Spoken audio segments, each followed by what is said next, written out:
In today's video, I'm going to teach you how to restore deleted pages in Notion. If you've ever accidentally deleted a page in Notion, don't worry.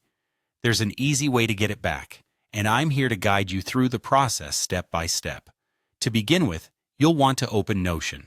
Once you have Notion up and running on your device, whether that's on your desktop or browser, direct your attention to the left sidebar. This sidebar is the main navigation hub in Notion, where you'll find all your pages and workspaces neatly organized. As you look at the sidebar, scroll down until you spot the Trash folder. This section is incredibly useful because it's where all your deleted pages are temporarily stored. It's like a safety net for those moments when you've unintentionally removed a page that you later realize you still need. Once you've found the trash, go ahead and click on it.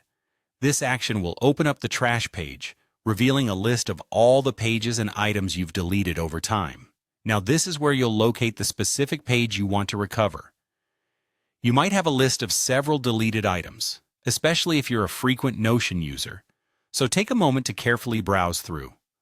Go through the deleted pages, and once you have identified the page you need to restore, you're ready for the final step. Next, you simply click the Restore button. You'll find this option either right beside the page name or within a menu when you click on the page. Once you click Restore, the magic happens. The page will instantly move out of the trash and back into your main workspace, appearing just as it was before you deleted it.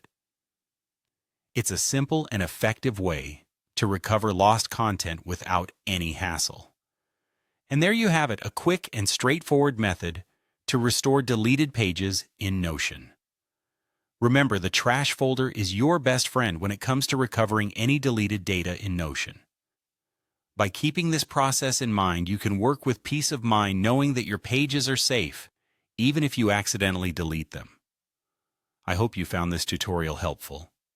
If you did, don't forget to like this video and subscribe for more tips and tutorials on making the most out of Notion and other productivity tools. Thank you for watching, and happy Notioning!